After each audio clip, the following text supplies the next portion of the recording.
Assalamualaikum warahmatullahi wabarakatuh. Waalaikumsalam warahmatullahi wabarakatuh.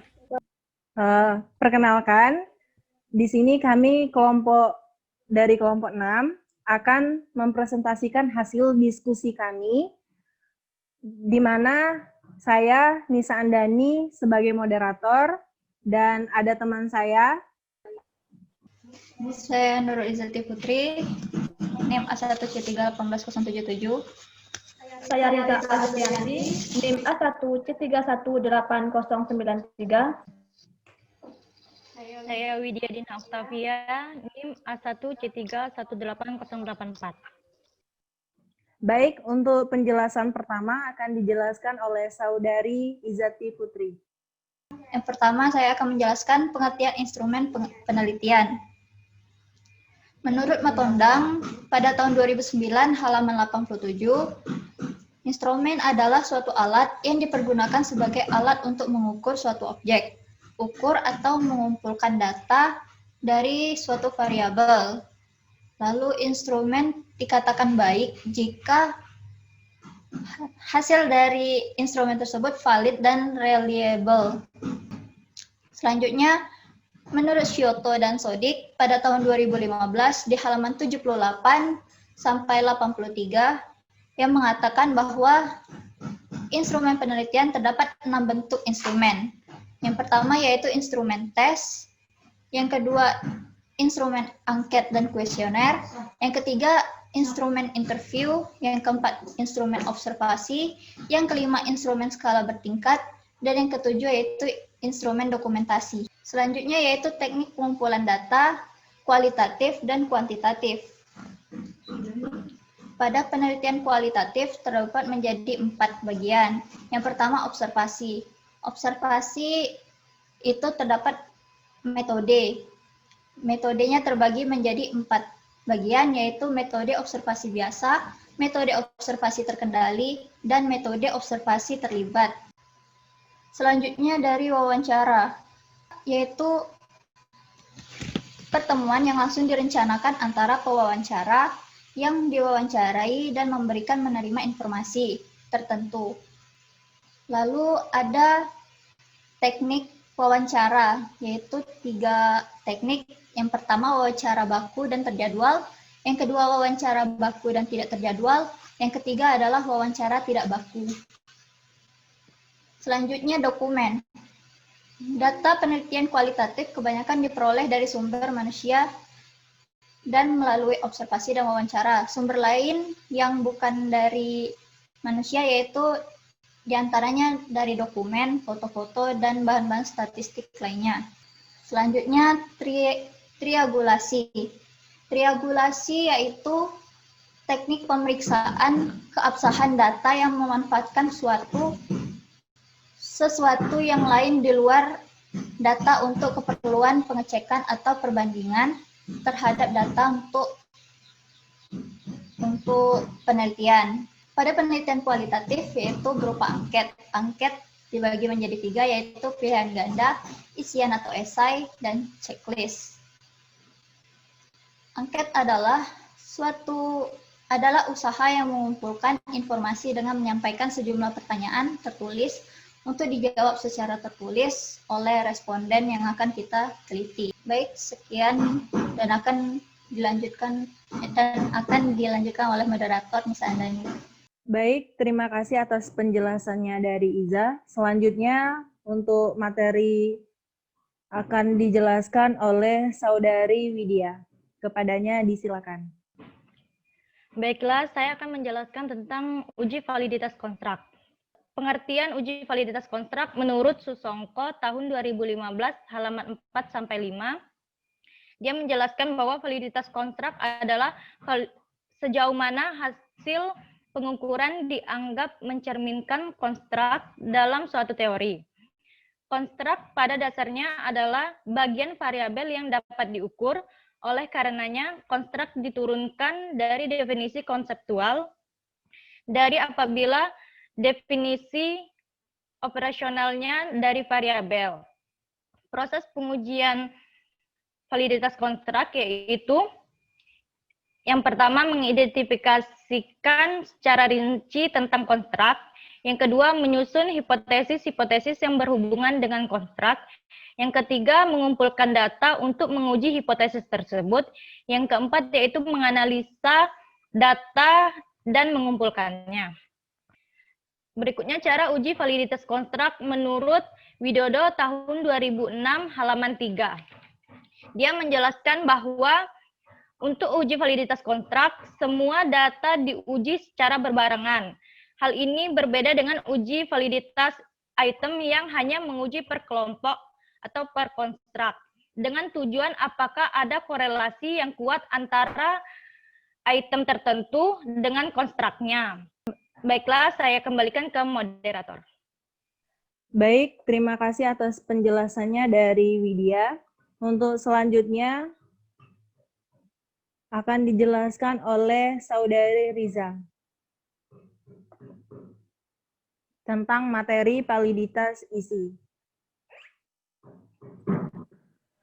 Baiklah, saya akan menjelaskan materi validitas isi.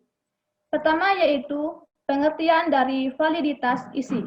Dalam jurnal Hendrayadi tahun 2017 halaman 171, validitas isi merupakan validitas yang diestimasi lewat pengujian terhadap kelayakan atau relevansi isi tes melalui analisis rasional oleh panel yang berkompeten atau melalui penilaian ahli.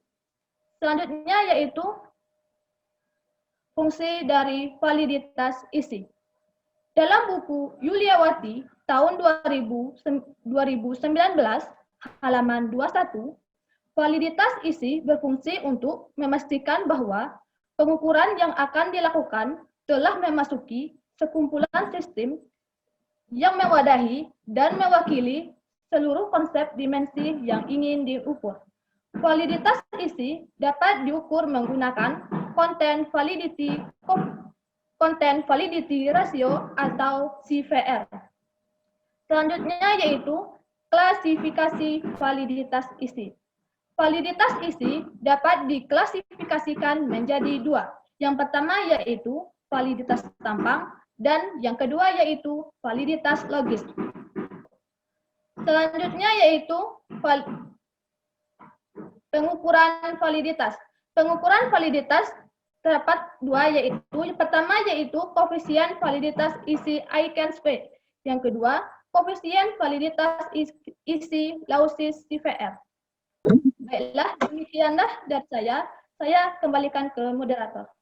Terima kasih atas penjelasan dari Saudari Riza. Untuk penjelasan selanjutnya, saya akan menjelaskan tentang uji validitas eksternal. Ada dua cara pengujian validitas, yaitu secara eksternal dan secara internal. Nah, untuk pertama, saya akan menjelaskan secara eksternal. Nah, menurut Sarwono tahun 2006, validitas eksternal ini adalah tingkatan di mana hasil-hasil penelitian dapat digeneralisasikan pada populasi, latar, dan hal-hal lainnya dalam kondisi yang mirip. Hal yang menjadi sumber validitas eksternal ini terbagi atas tiga. Pertama, interaksi testing, dan selanjutnya interaksi seleksi. Interaksi seleksi ini merupakan efek di mana tipe-tipe responden yang mempengaruhi hal-hal studi. Dan selanjutnya interaksi setting, efek tiruan yang dibuat dengan menggunakan latar tertentu dalam penelitian. Nah, selanjutnya validitas eksternal diukur berdasarkan kriterianya dibagi menjadi dua, yaitu validitas prediktif dan validitas konkret. Nah, disebut validitas prediktif apabila kriteria eksternal digunakan adalah ukuran atau penampilan massa yang akan datang. Sedangkan disebut validitas konkret apabila kriteria eksternal digunakan adalah ukuran atau penampilan saat ini atau saat yang bersamaan dengan pelaksanaan pengukuran. Nah, selanjutnya saya akan menjelaskan uji validitas internal menurut Predi tahun 2002. Uji validitas internal ini merupakan validitas yang dicapai apabila terdapat kesesuaian antara bagian-bagian alat ukur dengan alat ukur secara keseluruhan. Dengan kata lain, sebuah alat ukur dikatakan memiliki validitas internal apabila setiap bagian alat ukur tersebut mengandung misi alat ukur secara keseluruhan, yaitu dapat mengungkap data variabel yang dimaksud. Nah, teman-teman, demikian penjelasan dari saya. Kurang lebihnya saya mohon maaf. Untuk penjelasan terakhir atau selanjutnya akan dijelaskan oleh Saudari Widya. Baiklah, saya akan menjelaskan materi tentang uji reliabilitas berdasarkan tingkat nilai reliabilitas dari Alpha Cronbach. Selanjutnya yaitu pengertian uji reliabilitas menurut Irawan pada tahun 2012, halaman 493, menyatakan bahwa reliabilitas adalah indeks yang menunjukkan sejauh mana suatu alat ukur dapat dipercaya atau diandalkan. Untuk mengetahui apakah alat ukur reliable atau tidak, diuji dengan menggunakan metode Alpha Cronbach. Selanjutnya yaitu terdapat 3 karakteristik reliabilitas yang biasanya dievaluasi, yaitu yang pertama stabilitas atau test retest. Yang kedua yaitu ekuivalensi. Yang terakhir yaitu konsistensi internal. Berikutnya, menurut Eristia tahun 2011, halaman 31 sampai 33, menyatakan bahwa adapun langkah-langkah uji reliabilitas dengan program SPSS sebagai berikut. Yang pertama yaitu distribusi skor tiap-tiap pertanyaan. Yang kedua, masukkan nilai ke program SPSS. Yang ketiga, pilih analis dari menu utama, lalu pilih correlate. Selanjutnya pilih bivariate seperti tampak pada layar berikut. Selanjutnya yaitu pada reliability analysis, masukkan nomor 1, 2, dan sampai nomor 10 ke dalam kolom item dengan cara blok semua nama dari nomor 1 sampai nomor 10, kemudian klik kanan pada panah kanan seperti pada gambar berikut. Setelah semua nama masuk ke dalam kolom item, klik menu statistik. Pada menu deskriptif, centang bagian skal dan centang skal item delete seperti gambar berikut. Selanjutnya yaitu klik continue, klik OK, lalu keluar hasil reliability statistik berikut. Nah, pada bagian reliability statistik terlihat bahwa nilai Cronbach alpha yaitu 0,954, yang mana nilai Cronbach alpha tersebut lebih besar dari nilai R-table yang sebesar 0,632 dengan taraf signifikan 5%. Hal ini berarti kuesioner atau angket terbukti reliable. Jika nilai Cronbach alpha lebih besar dari nilai R-table dengan taraf signifikan 5%, maka kuesioner memiliki tingkat reliabilitas yang baik, atau dengan kata lain, hasil angket atau data kuesioner dapat dipercaya atau diterima. Selanjutnya saya kembalikan ke moderator. Baik, terima kasih atas partisipasi teman-teman semua. Dengan berakhirnya presentasi dari Widya, maka berakhirlah presentasi dari kelompok 6. Untuk itu, kami mohon maaf jika terdapat kesalahan.